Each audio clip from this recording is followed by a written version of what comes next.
নমস্কার বন্ধুরা, কেমন আছো সবাই? আশা করি তোমরা সবাই ভালো আছো। আজকে আমি একটু সকাল সকাল চললাম গড়িয়াহাট। কাল বাদে পরশুই আমার ফ্লাইট। জার্মানিতে ফিরে যাওয়ার আগে কিছু জিনিসপত্র আমায় কিনতে হবে, তো সেগুলোই কিনতে আমি যাচ্ছি গড়িয়াহাট। ফিরে এসে আবার কিছু যে প্যাকিংগুলো বাকি আছে সেগুলো আজকে শেষ করব। তো সবকিছু নিয়েই থাকবে আজকের এই ব্লগে। তাহলে চলুন বেশি দেরি না করে শুরু করা যাক আজকে আমার এই ব্লগ।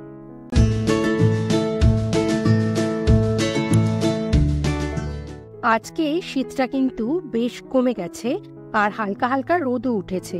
এই কটা দিন যে পরিমাণ বৃষ্টি হচ্ছিল তার উপর মেঘলাও ছিল, তো আজকে এই রোদটা উঠতে বেশ ভালোই লাগছে। সামনে গড়িয়াহাট প্যান্টালন, সেখানেই আমি নেমে গেলাম। নেবেই দেখি সামনে একটা চায়ের দোকান, তাই প্রাণ ভরে একটু চাটাও খেয়ে নিলাম। কি জানি জার্মানি ফিরে গিয়ে তো আর এই ভারীর চা পাবো না। সামনের দিকে এগোতে লাগলাম আর টুকটুক করে গেলাম বাসন্তী দেবী কলেজের উল্টো দিকে।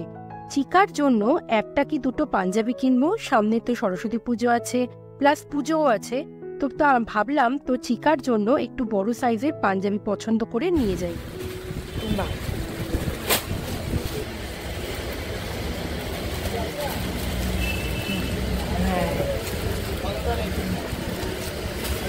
আবার কবে জার্মানি থেকে আসবো তো জানি না, তাই এগুলো এখন গুছিয়ে রাখবো আমার আলমারিতে।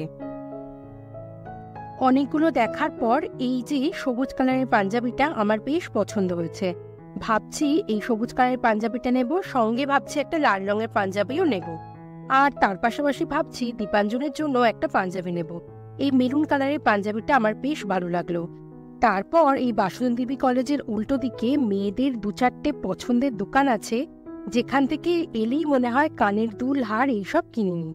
না বাবা, এর সামনে বেশিক্ষণ দাঁড়াবো না, দাঁড়ালেই সামনে থেকে কিছু না কিছু কেনার ইচ্ছা করবেই। তারপর হাঁটতে হাঁটতে দেখি সামনে ফুচকার দোকান। এই ফুচকা খাওয়ার লোভটা ঠিক ছাড়তে পারলাম না, তাই এখানেই দাঁড়িয়ে গেলাম। বেশ ঝালঝাল ফুচকা আর বেশ লেবু জল দিয়ে টক জলটা বানানো, একটু মন ভরে খেয়ে নিই। দেখুন, আমরা যতই বলি না কেন বাড়িতে ফুচকা বানাই, কিন্তু এই যে শপিং করতে এসে হাতে শালপাতা নিয়ে ফুচকা খাওয়ার আনন্দটা কিন্তু অসাধারণ।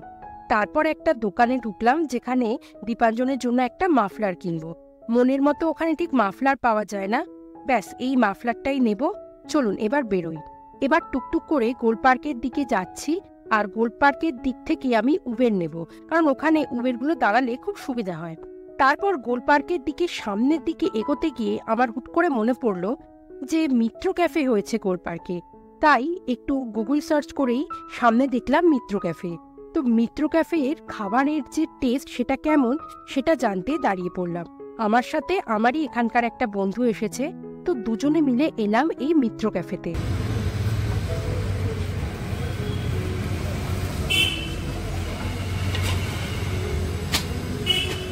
তো মিত্র ক্যাফের সামনে এসে দেখলাম কারুর জন্য একটা মোগলাই পরোটা ভাজা চলছে।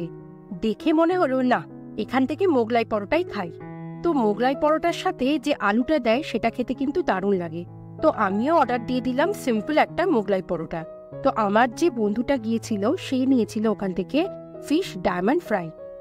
এই যে ফিশ ডায়মন্ড ফ্রাইটা কিন্তু বেশ বড় সাইজের ছিল, আর ভেতরের যে ভেটকি মাছের যে পরিমাণটা সেটাও কিন্তু অনেকটা ছিল। তারপরে পেছনে তাকিয়ে দেখলাম আমার মোগলাই পরোটা হয়ে গেছে, তো আমি সামনে নিয়ে এসেছি। সত্যি দেখে মনে হচ্ছে যে মোগলাই পরোটাটা ভাগ্যিস আমরা দুজনে মিলে নিয়েছি, একার পক্ষে এটা শেষ করা সত্যি সম্ভব নয়।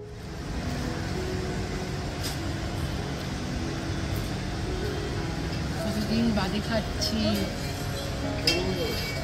এর টেস্ট কখনো জার্মানিতে পাওয়া যায় না, কলকাতাতেই পাওয়া যায় ফাটাফাটি। এইরকম বেশ শীতের ওয়েদারে গরম গরম মোগলাই পরোটা দেখেই জাস্ট ভালো লাগছে। খাওয়ার পর তো আশা করি আরো ভালো লাগবে। অনেকটা বিকেল হয়ে গেছে আর আমি উবের বুক করে নিয়েছি, উবেরটা আসছে আর মাত্র কয়েকটা দিন বাকি। তারপরেই কলকাতা ছেড়ে আমি চলে যাব, এটা ভাবলেই কেমন যেন একটা লাগছে।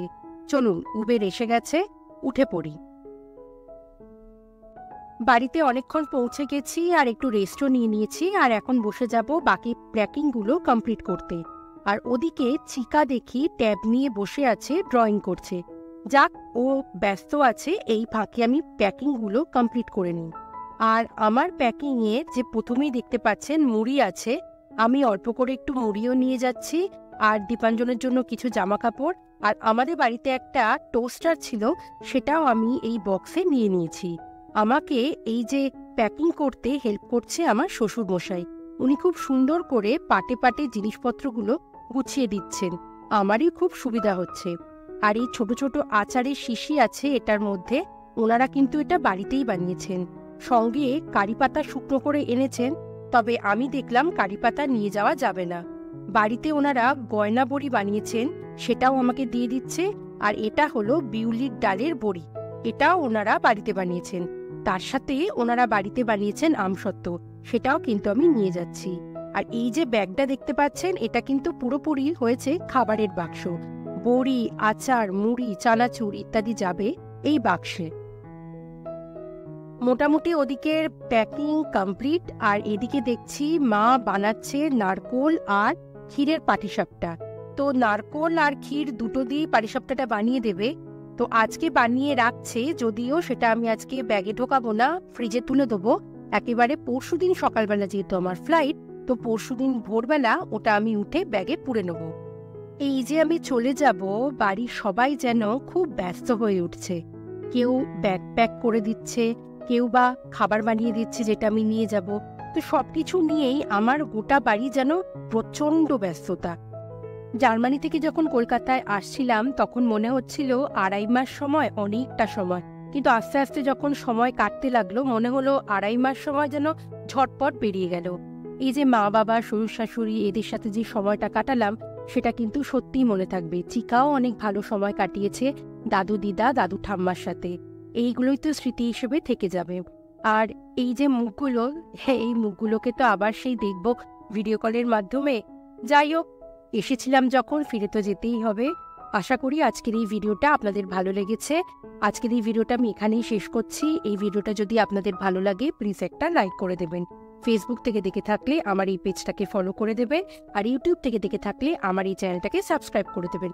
তাহলে চলুন, খুব তাড়াতাড়ি দেখা হবে পরবর্তী কোনো ভিডিওতে। ততদিন পর্যন্ত আপনারা সবাই ভালো থাকবেন। বাই।